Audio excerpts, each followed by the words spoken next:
We get phone calls every day from people coming from around the world who will come to Miami, but we're only coming if we can get our kids into Gulliver. Miami seems to be a magnified version of what we've seen in the rest of the US, largely to do with big changes of migration. Schools need to be really focused on teaching kids how to think and less about what to think.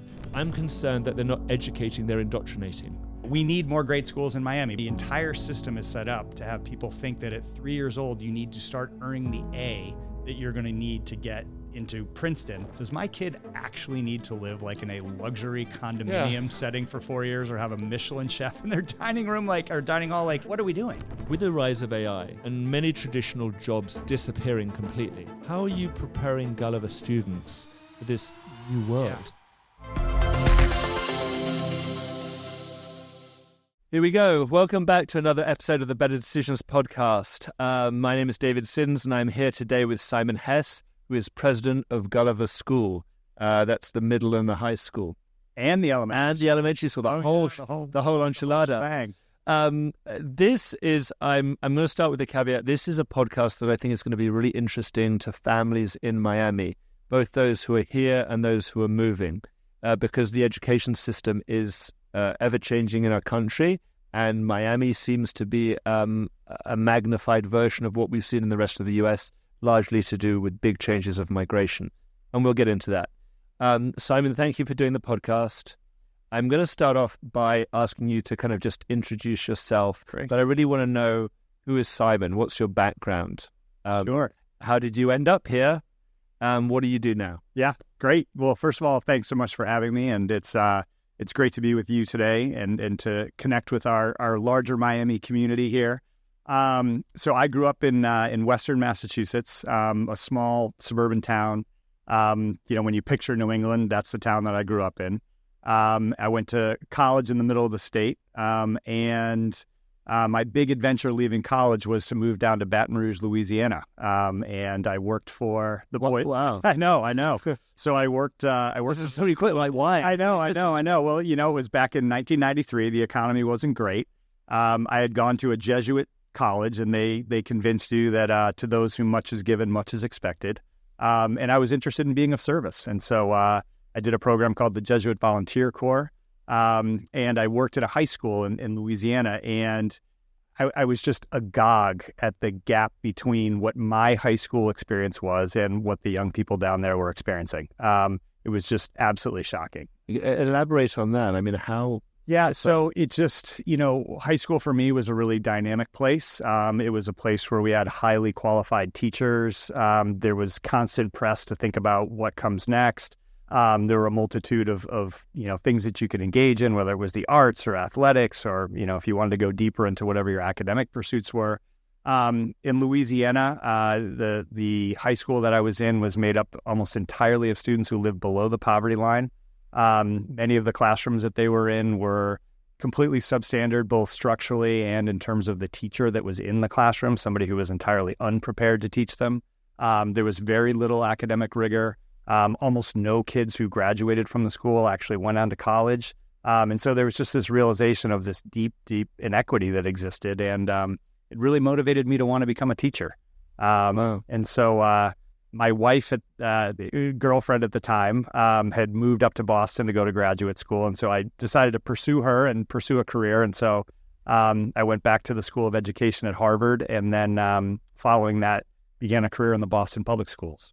And then how did you end up in Miami? So most of 30 years of public education, both in Boston and Chicago, and then most recently was running a nonprofit organization that really focused on experiential education, leadership development, college access, and persistence. And frankly, I had just always worked in really resource-constrained places with massive bureaucratic entanglements. And so whether that was dealing with a city budget or, a state board of education, teachers union, there just were a lot of things that got in the way of actually doing the work of making a difference in kids' lives. And one of the things that just got me incredibly excited about Gulliver, when I first came down, was this was a school that, obviously has great standing in the community, but was very interested in what comes next and kind of always asks itself this question, how do we get to the next level? And so after, 30 years of running pretty hard into brick walls, I wanted to be in a place that was ready to climb over that wall. And we were also excited to move to a really dynamic city. And I had read a lot about Miami, and just even what we experienced kind of on our earlier visits was, a school a city that was really launching. And so pretty cool to be part of that in middle age. Yeah. And wow, did it launch? And it's still going. So, and we're going to get into that because the dynamic of like what comes next, everybody wants to know what comes next. And then again, I know every video that we do and every podcast that we put out there, it's all about where are we going? Yes. What are we doing? Yeah. As president of Gulliver, and Gulliver, you were telling me, is 2,600 students? 2,200. 2,200? Yeah. It's a lot of students. Yeah. And is that the biggest private school? It's the fifth largest school in the country, fifth largest private school in the country. Yeah. So this is a really good representation for anyone looking in the private school system to understand how private schools operate. You're president of, as you said, the elementary, the middle, and the high. What is your role? What do you do? What's your everyday look like? Yeah. So one of the things that was really exciting to me was my role allows me to really operate in the strategic realm. And so I spend a lot of time thinking about what does our school look like right now? And how should we be thinking about what comes next? I think one of the challenges around the country in far too many schools is that they're static places. And the reality is the world is changing so quickly. The world that our kids are going to inherit, there are things we know, right? There are things that will be familiar, but there's also going to be so much that we can barely even wrap our heads around. And so this is a moment for schools to be really bold and to really think differently about what comes next and what's teaching and learning need to look like to prepare our kids for what comes next. So in my day-to-day, I get to think a lot about that. In these early months on the job, I'm really trying to learn the school itself, better understand the amazing resources that exist, trying to elevate as many really great ideas as I possibly can from people who've been thinking about the place and where we could go from here, trying to understand the weaknesses and things that we can do better. I also spend a lot of time engaging externally and really trying to, promote the school to a broad audience of people to really try to help elevate both the brand and the reputation of the school. I think it's a place that has the opportunity to make not just a contribution to our students and our families, but the larger field. And so, it's a really interesting role. Yeah. I mean, this is, and I guess because you're in that process of trying to learn this, hopefully we can go down these rabbit holes and look into this. Yeah. And obviously, as a parent, full disclosure, I have two daughters, both in 5th grade, going through this process right now, going for the middle school, and Gulliver's, a fantastic school. And equally full disclosure, I have nothing to do with the admissions. No. Nothing shady about what we're doing. No, at all. And look, I think that this is, I'm going to ask questions, and I said to you before we rolling, I had a bunch of mums at the school saying to me okay, these are the questions I have. I want to know, these are the things I want to know. Yeah. And I think these are universal questions that all parents want to know. All parents have concerns about, are we raising our kids in the right way, and what can we do to make it better? Yeah. Because one thing's for certain, the school of when we were kids at school has to look very different. Because our world has changed so much, and even in the last 10 years, it's changed a lot. We're both educators. You educate kids. I try to educate my audience, adults, and it's an incredible job. It's a great pleasure. It's a collaboration. No question. I never say I'm teaching people. It's more of we're walking side by side on this exploratory journey. Yeah. What's the biggest? I mean, you kind of touched on it, but if I can kind of narrow this down, what is the biggest challenge that you see facing educators today in the private school sector, and now obviously with cities like Miami? What's our biggest problem? Yeah. So maybe I'll start high level, right? Yeah. And what do I think the biggest challenge that Miami faces? I think it's human capital. I think it's the quality of teachers in the classroom and the ability of a rapidly growing city to both source and develop and retain amazing teachers in the classroom. Yeah. And so I think we can look around the city, and in a lot of places, the infrastructure has been far outpaced by the enthusiasm and the great migration. And so, you look at a school like Gulliver that has 7 applicants for every seat at this point, and we could double in size tomorrow. Theoretically, I wouldn't even begin to think about doing that because there's no way we could double the size of the logistics are impossible. I mean, again, one of the things that everyone talks about, and part of the great migration that I've observed, and again, this is parents coming to me, was the quality of teaching that they were experiencing. I'm not here to throw stones at glass houses, but in California and in New York, I was getting direct calls from parents who were saying to me, as one parent said to me, I'm concerned that they're not educating, they're indoctrinating. And there was I guess there were things that were being taught to the kids that parents felt that it was their job to teach. And it wasn't the right of the school to start to have certain conversations. And I think we kind of know what they are. Yeah. And they said, you know what? There's a limit. There's like, okay, time out. I can take high taxes. I can take certain things that aren't in my favor by being in the city. But what I won't take is when I feel like the fabric of my kids' education and their moral compass and who they are is now being undermined by individuals who are not fit to teach them. Yeah. Yeah. And again, I don't get into the politics side, Democrats or Republicans, but there's a lot of stuff out there online that talks about, very, very liberal attitudes being put to young kids who aren't ready to make those decisions. They're too young. They don't know. And this is like one of the things. Now, moving forward, the reality that we have is like, it's nice to say, yes, we need bigger schools. We need more schools. Yeah. I mean, you said we could double tomorrow. Yeah. But the logistics are impossible. Yeah. Between obviously the value of real estate here, right? So how do you find enough space to actually create a school? Yeah. And then, I think teachers have the hardest job in the world. I think they are probably the most undervalued, undercompensated profession in the United States today. And the reality of, a place like Miami, it's an extraordinary expensive place to live, right? And so how do you recruit people from, around the country to come teach here? It's, very often it's a higher standard of living that's here. And so people need to trade in for that. You have a state that the public system is 50th of 50 states in terms of compensation. And so in some ways, the private system's pegged to that. Yep. You have the reality of home ownership and, how challenging that is for almost anyone here, right? You don't have to be a teacher. Yeah. You could be actually a high-earning professional and still not have enough money to live in a neighborhood. Yeah. And so we have many teachers that will commute over an hour, to drive to our school. And so, how sustainable is that over the long haul? So we're really fortunate at Gulliver, and it's we have an amazing group of veteran teachers who have been with us for a long time. We also have just tremendous people who have recently joined the team over the course of the last 4 or 5 years that are excited about being part of a school like Gulliver and are excited about being part of a city like Miami. But we're thinking a lot about not only compensation, but how do we make sure that this is like a marquee place to come work?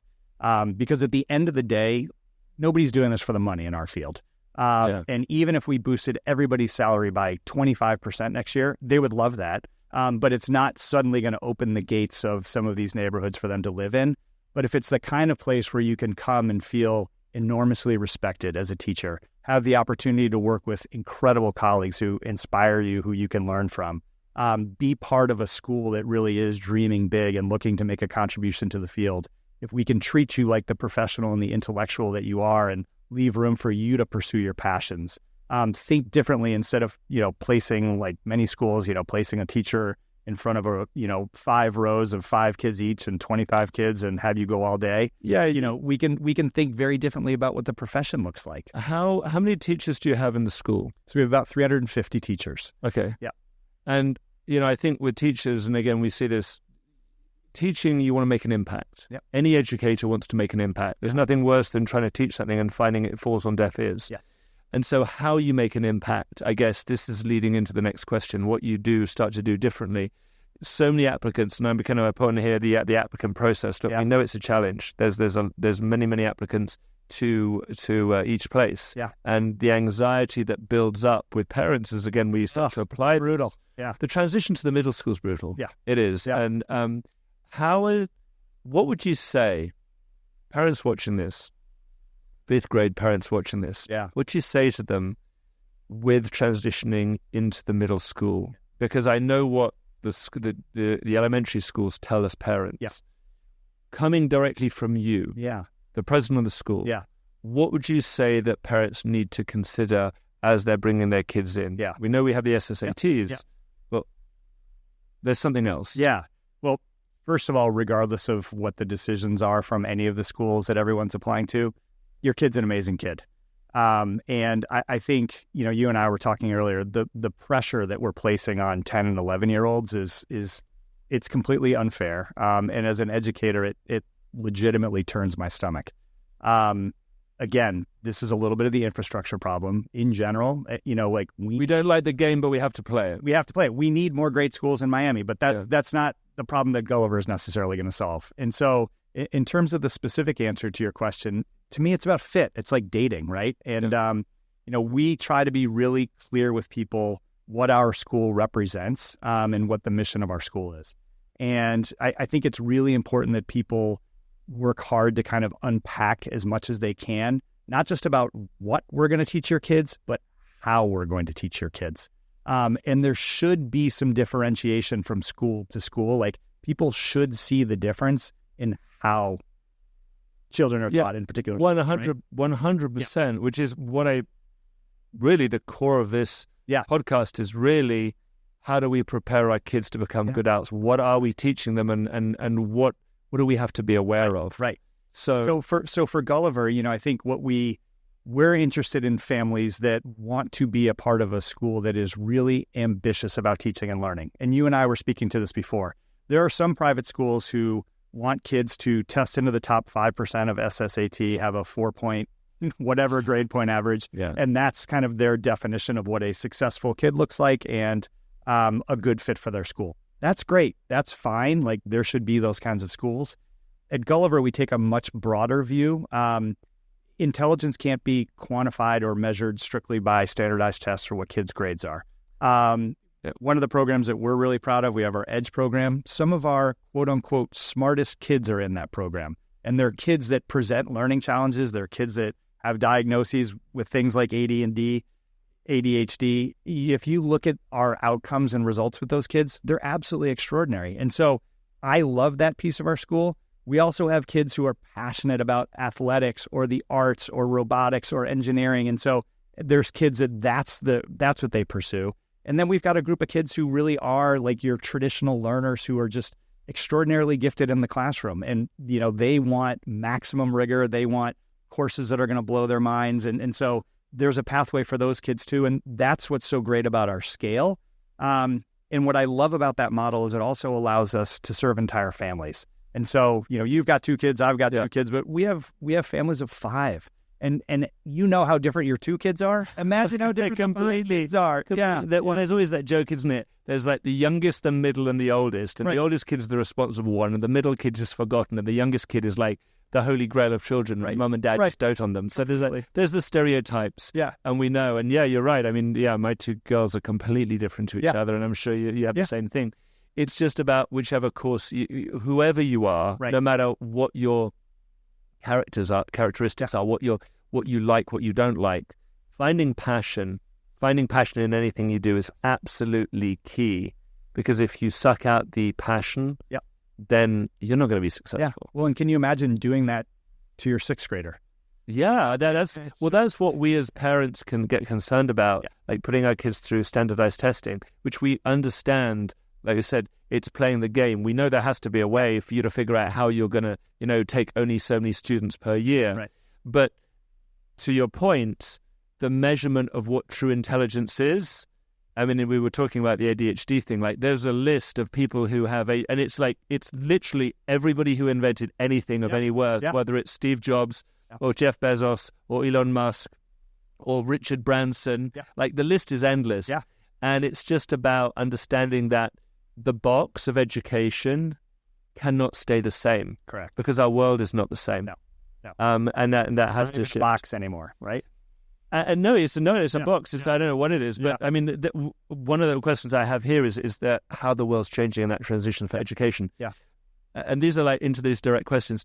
I've got here, preparing for an AI-driven workforce. Yeah. I mean, we have now entered, if you look at NVIDIA and look at the development of ChatGPT and OpenAI and how fast it's moving and what they're doing with it. Yeah. It's a month-on-month super race. Yeah. and the compounding intelligence of these systems is absolutely insane. Yeah. With the rise of AI and many traditional jobs disappearing completely because they can be automated, how are you preparing Gulliver students for this new world? Yeah. So I think, and this is not like a revelatory statement, but schools need to be really focused on teaching kids how to think and less about what to think. And so one of my favorite examples of this, like I remember in the late 90s, the course that used to get everybody stressed out more than any other course was AP Bio. And so if you go back, if you go look at that curriculum, it is like memorizing 5 New York City phone books. There is an endless amount of content. And that test was all about, passing that test was all about how much content could you possibly jam into your brain. Yeah, you've got to be a really good parrot. You're a regurgitation. Exactly.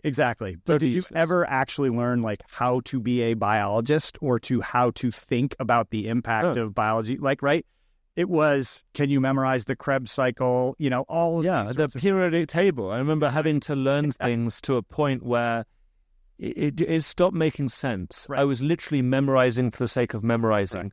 And we were discussing this again off camera. It's not till years later did I have an epiphany moment when I learned something and I'm like, oh, I just applied that to, now it makes sense. Right. But it's too abstract. But memorizing the periodic table, and now we're shifting into chemistry, but memorizing the periodic table, right, is a cocktail party trick, right? And so in the AI world, like, let's just assume, and even in the Google world, never mind AI, let's just assume that any content that you need is a couple clicks away with the fingers, right? Yeah. But what AI can't do, right, is collaborate with people. What AI can't necessarily do yet, it may at some point in our lifetimes, but what it can't do is how does it get out of the box and think really creatively?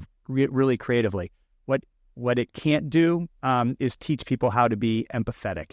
What it can't do is to really kind of understand an entire context and understand the nuance of the different kinds of decisions that you make, and then what the impact of those decisions will be. Yeah. And so those are the kinds of skills that we really need to develop in our young people. I'm a former English teacher, I'm a liberal arts guy, like I want them to love literature. I want them to love reading. Yeah. I want them to become great writers. Like I want them to become critical and quantitative thinkers. I think all of those things are really important. And there's a whole set of skills that are outside of the textbook. Yeah, there's a whole side of our psychology, which is who are we and what are we here for? Yeah. And that's the existentialist awareness of having a soul. And one thing that we do as a human being, as we even when we're young, we contemplate these new literature. So I remember reading the book called Rosencrantz and Guildenstern are Dead by Stoppard, right? Yeah. Great book. And it questions, it was kind of like a Matrix style movie. Like, are we actors in a play? What's our role? And again, a lot of times as human beings, we go through our lives and sometimes we are playing the role. We're playing the actor. We don't want to play that role. Like in that story, I don't want to be playing second fiddle to Hamlet. Yeah. I want to be doing my thing. And I think that as human beings in this changing world, a lot of it is like, am I doing this for the right reasons? And I think one of the biggest challenges is like, you're almost taught as a kid, no, you need to learn history. You need to learn science. Why? Why do I need it? Because you have to. Right. And as this changes, and then imagine you come out of school years later and go, oh, you didn't need that. Right. You don't need any of that. Right. None of that. Like you don't need any of this stuff. And all your employees see zero worth in the fact that you can recite Chaucer. Right. Or you've read like every Shakespeare book there is. Yeah. Don't care. Yeah. I want to know if you can do the job I've hired you to do. Right. And this is like where we get into like one of the I mentioned Patrick Bet-David did a podcast video, and I was looking up like what is it that everyone looks for to find out what people are wanting to be educated on. And he did this series. He looked at 15 things that soft skills that they don't teach you at school. And I'm going to read some of them off. So it's just fun. Like how to sell, how to do taxes, how to lead, how money works, saving, investing, inflation, how to handle money, like spend money through its work, spend, give, invest, how to negotiate, how to start a business, how to think for yourself, how to process issues. Huge, right? And I think for the most important things. Yeah, and I think for us, and so I mentioned that I most recently came from a place that really focused on experiential learning, right? And so that's taking what you learn in the classroom and thinking about how do you apply that to the real world. I also spent a lot of time in the vocational and career education space. And one of the things I loved about those places were kids were learning these incredibly hands-on skills, having a chance to work with their hands and their brains and then take that learning and move right into the workforce with it. And at Gulliver, we're doing that kind of at a quantum level. And so we have 9 signature programs, engineering, architecture, biotech, robotics, digital media production, where kids can essentially major in those things during their high school experience. So they're still taking IB pathway or AP pathway, right? But now they're actually looking at, that calculus class that they're in, going into the engineering class and saying, oh, I get what the application looks like.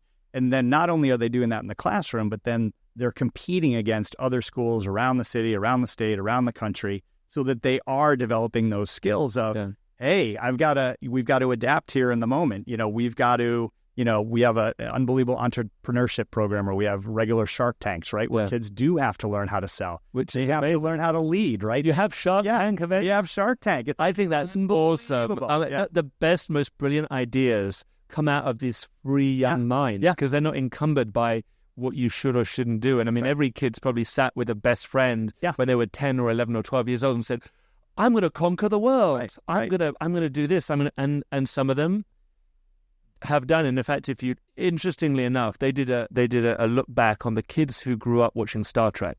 And the number of things that appeared in Star Trek that are now applied in the real world today: flip phones, scanners. I mean, these things that came up in the mind, Isaac Asimov kind of minds that came up, and now they're real things because they wanted them to be real things. Well, and you look at something like Shark Tank, right? And it's almost remarkable that it's not like in every single school, almost in every single quarter, because I'm hot processing now, but like if I had to distill down, like why don't I just put it in my top 10 most necessary skills?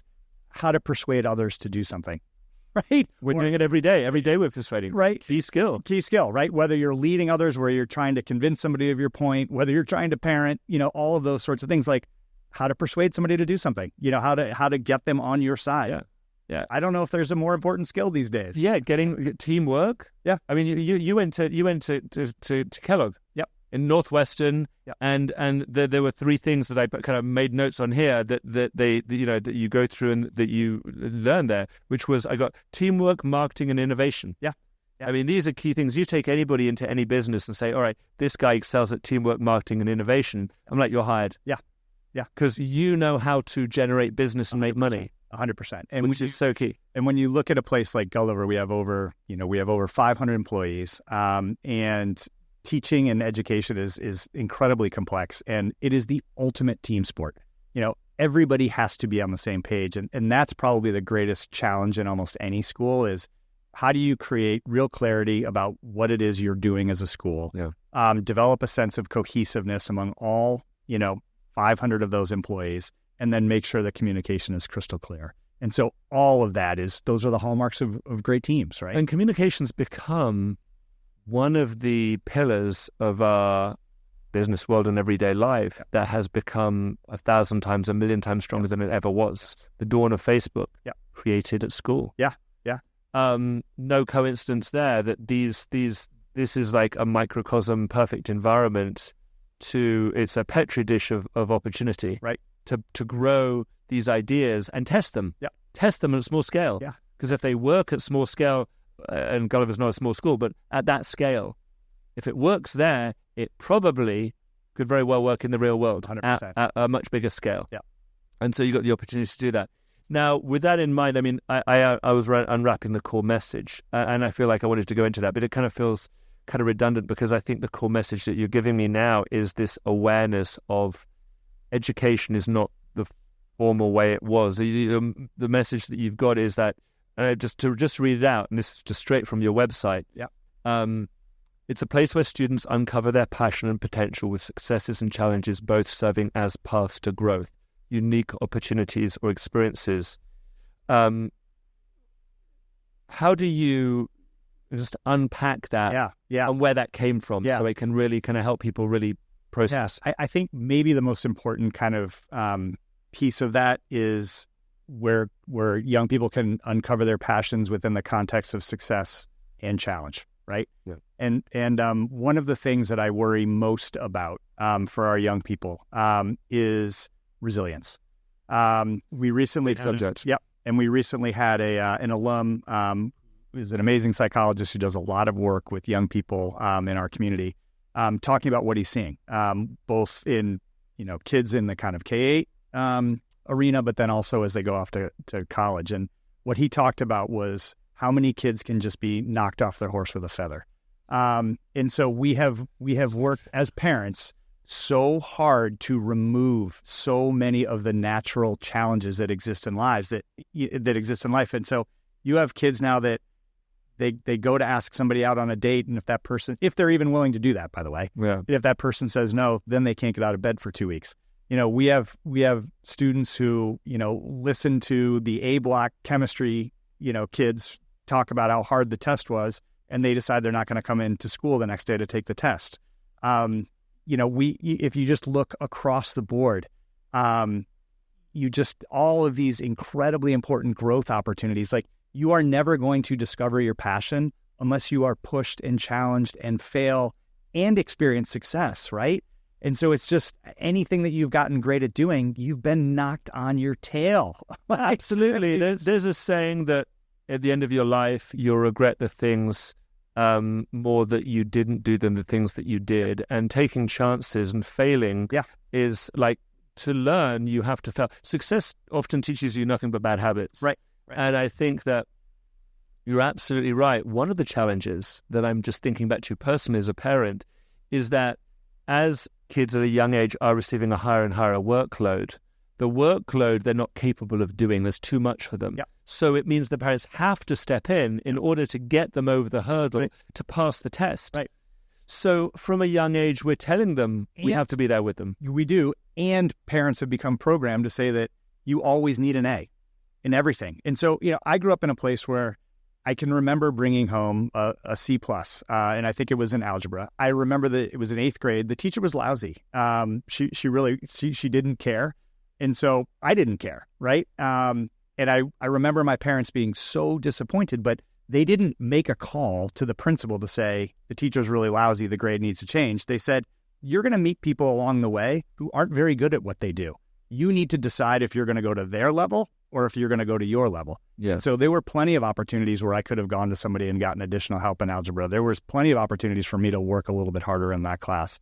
And so I cite that as an example of we need to let our kids fail sometimes, because when we do that, we're actually providing these lessons that are going to be invaluable for the rest of them. We're preparing them to fail sometimes because, again, that we're expecting too much too soon, pushing them too hard and getting too involved. 100%. And again, it comes from a place of love, right? Yeah, any parent will tell you. It's like, and right now, every parent, I know lots of parents who's like, their kids have got to get A's. Yeah. They've got to get straight A's. Right. And I'm thinking, what are you telling them? They're defining themselves by a grade. Right.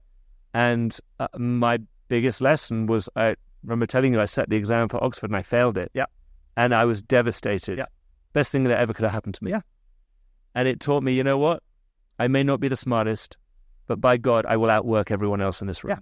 Yeah. And that failure leads to success. It also leads to personal growth. And I think that also part of the failure that you need is building that dignity. Yes. A lot of things that we're taking away, we're robbing kids of the opportunity to feel pride. Yes. And feel good of like, you know what? Yeah, I got knocked off on my ass, but I got up. Yep, 100%. And this is who I am. Yeah.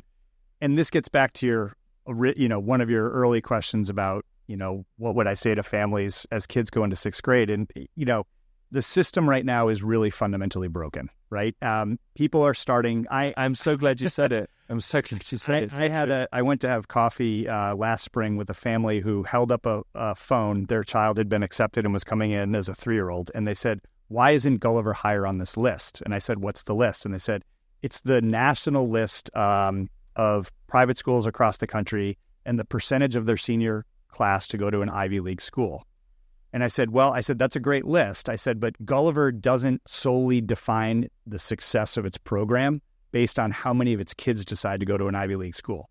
We actually have kids who turn down Ivy League schools to go to schools in other countries because they want a different culture. We have kids that turn down those opportunities because they want to go to more entrepreneurial schools. And so I just think it's when the entire system is set up to have people think that at 3 years old, you need to start earning the A that you're going to need to get into Princeton, and that's the only path that you think is available, then we've rigged it. And is that part of a machine designed, and I hate to be nefarious about it, but is this part of a machine designed to line the pockets of, there's levels of education where money's being made. Look, money is passing hands at a massive trillions of dollars. Yep. And there's sometimes like, well, we don't want to fix it because we're making money off this. We like this. There's too much self-interest, right? And you know, in both, I have two kids, 23 and 21. They went to quote unquote elite schools. And when I look at just the ridiculous dollars that are spent on those schools, like, does my kid actually need to live like in a luxury condominium setting for 4 years, or have a Michelin chef in their dining room, like, or dining hall? Like, what are we doing? Well, we talked about like the soft skills, and financial literacy is one of them. And one of the things is they don't teach financial literacy. What they do is the opposite. They teach you how to come out of college with debt. Yeah. So now you're $100,000 in debt, and you're like, all right, so I guess I should be living my life in debt, paying credit card bills. Right. 51% of, there was a statistic, I was talking to the head of Miami Herald, and they was telling me that 51% of Miami-Dade is one paycheck away from bankruptcy. Yeah. And I think the U.S., two-thirds of the U.S. population is in major credit card debt. Yeah. What are we teaching our children to become adults, that we now live in a world where we are debt-ridden to the grave? Yeah. And how do we teach our kids otherwise to balance a checkbook? Yeah. Learn how to save. Yeah. Well, you've got that on one hand, and then you've even got kids that are emerging without debt, but they have become accustomed to a certain lifestyle that is completely unrealistic for a 21-year-old to maintain. And so I can remember coming out of college and concerns of parents concerns of parents or parents coming in from other states in Miami, where they go in and they say, all right, so I see a bunch of kids driving around in Ferraris and Aston Martins and Bentleys, and I'm like, it's their mom and dad's car. But why are they driving these vehicles? Why are they allowed to drive these vehicles? Why are the parents allowing this? Because they're giving their kids a very clear signal. Right. You know, this is what you deserve, right? And worked for it. And then there becomes entitlement issues, and then there becomes a lack of respect, and then it becomes like, well, I don't really need to work, right? Because mom and dad will pay for it. Well, that's the thing, right? And that gets back all the way to the resilience place where we started, which is, so if you've already, quote unquote, I wouldn't even say earned, but if you've already been given these things by the time you're 18, well, so are you going to go work a 60-hour work week someplace? Are you going to take a subway to work someplace? No. You know, are you going to have Are you going to risk having to fail? Yeah, exactly. And so you basically just opt out of that. And is that actually what we want for our kids? And so I just think these are some of the challenges that we face. And this is where I genuinely feel bad for kids. And I think that it's our responsibility as schools to really help our families to understand that, like, not getting a perfect grade is okay. Trying something new, even if you're not good at it, is okay. Yeah. You know, and that's a great story that you can write for your college application. And your colleges are actually going to be looking at how hard you pushed yourself, as much as they're looking at what your grade point average is. I wouldn't hire that person. If someone comes to me and they're like, yeah, I'm scrappy. Yeah. I'm like, the word, it's funny, it's a word, a hustler is generally considered a bad word. It's like, they hustle. But if you hustle, not hustler, if you hustle, I'm like, that person's got hustle. I'm like, and that's what this city was built on, right? Immigrant hustle, people who come in, and again, those who come in from other cities. Again, you're right. Miami is built of people, the American dream. Yeah. You know, and I think that's one of the things that makes Miami actually the number one thing. I was having a conversation, my last chat with actually David Andolfato, who runs economics at UM, was what's the number one thing that will drive the city forward? Yeah. Innovation. Yeah. Totally. Innovation, entrepreneurship drives the city. And entrepreneurship characteristics are very clear. Yes. It's that creativity and that drive and that, like, you know, Edison, you know, I blew up my laboratory 100 times or 1,000 times, but I kept going. Yeah. You know, it's that dogged, I'm going to keep doing it. That's what gets us there. Yeah. And Absolutely. Now, one of the things I wanted to move into, slightly kind of moving sideways, is information that we're in right now, the information world that we're in, and information overload. Whether it's information that these kids are having to process, but I was also thinking about socially. Yep. Socially, the amount of information just as human beings that we're having to process. Yep. Emails, texts. Yep. And now we're obviously in a world where we're having to filter that stuff out. Yep. How do you handle a school with 2,200 students with communication channels and information coming at them from every which way and Sunday? I mean, the consumption of YouTube, TikTok, and all of these things. Yeah. So I mean, that's a big challenge. It's a big nut. So we eliminated the phones on campus this year, and so every single student puts their cell phone in a Yonder pouch, and so they can have it going to and from school. That's fine. And the main reason that we did that was we just wanted to remove the distraction from kids' lives during the course of the school day. There's a great book out there, by Haidt, The Anxious Generation, and there's so much data on every single blip or ping that comes through a phone and kind of how much angst or distraction that causes. And so, one text can be anticipated for up to 22 minutes and then stewed upon for up to 24 minutes. So one text wastes 45 minutes of a kid's time, right? And so it's been a huge success for us. And if you talk, the last podcast I actually did was with some of our seniors in their podcasting course. And I asked them the question. They were asking me, how did I think it was going? I was like, how do you guys think it's going? And they said, we hate to admit it because we love our phones, but it's improved the quality of our communication. We're actually talking to each other at lunch, at our breaks, we're actually engaging, as people with one another, and just, it feels so much better not to immediately have to go check your phone. That's refreshing to hear. Yeah. Because I know we as parents, we go in and I walk into a restaurant and I'll see a whole bunch of kids all sitting there on their phone, and I'm thinking to myself, how damaging this. As adults become socially inept because they're too busy texting and not talking. So 72% of parents, according to this book, have acknowledged being not as present as they should be in their kids' lives due to their phones. So that's one piece of it, right? And we really did it from kind of a mental health perspective and just try to reduce stress and anxiety. And I think in terms of your larger question about all of these, being bombarded, right? So I what I worry about is there is so much content that kids are digesting. And so how do we help them to make sense of it and to prioritize it? And I'm a 53-year-old man.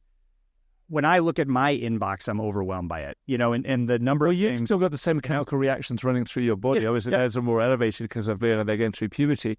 But the dopamine response of a text message, of other things, I mean, our brains are still pretty primitive. We've still got the monkey mind relative to what we're dealing with. Yeah. No, technology's jumped the shark. We are not evolutionarily capable of we're completely out of depth. And now, obviously, AI is going to make us painfully aware of how, the inadequacy with something. I mean, the anxiety, and I've got on here, healthy self-image. Yes. The anxiety and the stress that kids go through right now, because not just processing texts and emails and all the other information, but how they're perceiving themselves in the world. Right. How do you see that challenge being faced by private schools, given that even adults, everyone's got to look pretty, be successful, and be super popular all the time? If we really care about our kids, this has to be a school-family partnership. And again, I think we are very aware now of the damage that social media is creating, right? And so I have daughters, 23 and 21. And the idea that they went through high school basically being rated up or down, literally rated up or down on how they looked, right? When they would present pictures of themselves or whatever their experiences were on Snapchat, Instagram, or whatever, an actual rating system. Right, that's the way the world works right now. Like, can you imagine being a teenager? Like, damage. Think back to it. The damage is God, it's mind. But I mean, obviously, I have two daughters too, and girls, I think, feel sometimes more pressure than guys. Maybe it's not true anymore, but I definitely feel like it's wrong. And where are we leading them? I think it's going to take us as adults, being incredibly disciplined and brave, and just saying no. Sorry, like it's. while in some ways you having a phone makes my life easier, like in terms of like I can text you or you're distracted with that for an hour while I'm doing something I want to do. If we really recognize the developmental damage that we're doing with kids, we need to have them starting later, with all. Yeah, are we almost like encouraging them to grow up too fast? 100%. That's why sometimes we feel like they're losing their childhood because they're becoming adults. I mean, there's examples now. I mean, if you talk about the social media impressions, now you've got, how there's a poll that just came out, the amount of social influencers and how much money they're making, and you've got, the under 20, you've got teenagers. $25, $30, $35 million a year.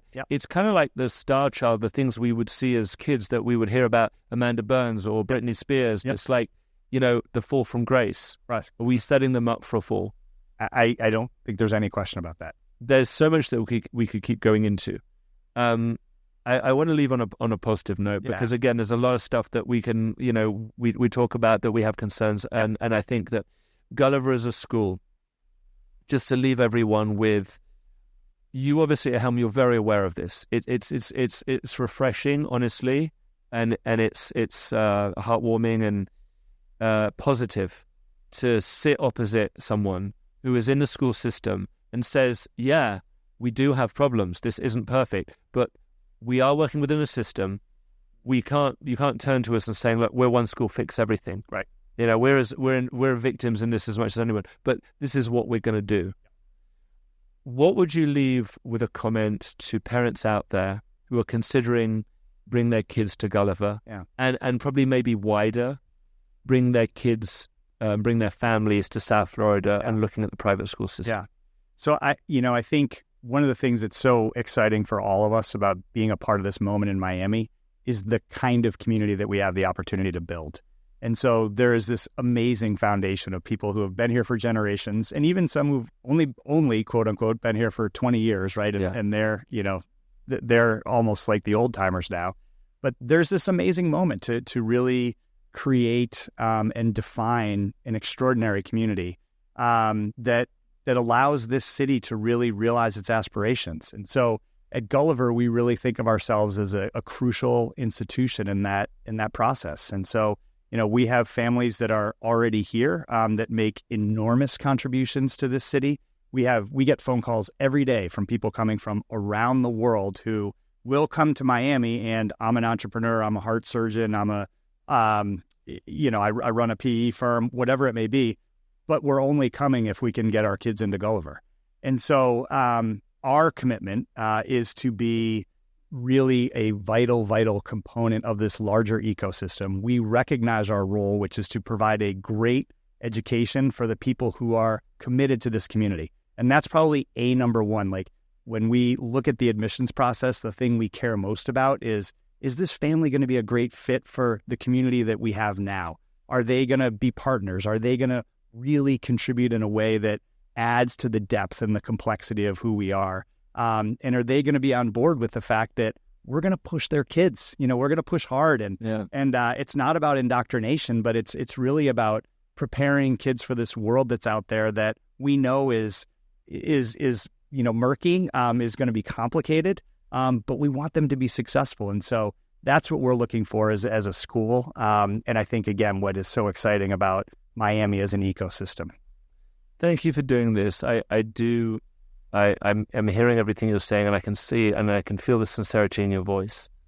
And I love to hear these things because whether I've sat with UM or FIU, with yourself, or even with the heads of elementary schools, there's this clear realization in my mind that the sense of community is strongest through these educational bases. Yes. You go out there, I'm sitting having breakfast on a Sunday, and I can see everyone wearing their shirts going to a football game. Yeah. I can see the involvement with the kids coming out of schools, and now I've fantastic to see the graduates who are coming from Gulliver and coming from these other schools and seeing their involvement in the community and taking what they've learned, not what they learned in history or science class, but what they learned socially and accountability to themselves, to each other, and to those around within the community as a whole, and carrying that out, because I think that's what we need as a community for any city for us to grow. we have to have people all pulling the same direction. 100%. And I think this is what's going to move us forward. And that's why I'm excited to be Long Miami, to see the city develop over the next 5-10 years and where we're going to be in 2030. I think it's going to be amazing. Yeah. This gives me hope. Good. Simon, exciting thank days. you David, so it's really much. a pleasure. Yeah. Absolute pleasure. Thank you for doing the podcast. Yeah. Thank you, everyone, for watching. If you have questions, please add your comments when you watch this podcast on YouTube. Make your comments. We'll try to address those questions. I feel like we literally just scratched the surface. I could have kept talking to you for hours, and I know you've got another appointment to go to. Yep. I'm sure we'll have more time to talk. I sincerely thank you for doing this. It's a Thank great you chat. for inviting me. Yeah. Thank you. Thank you, Simon. Thank you for watching. And as always, stay tuned for another episode of the Better Decisions podcast coming soon.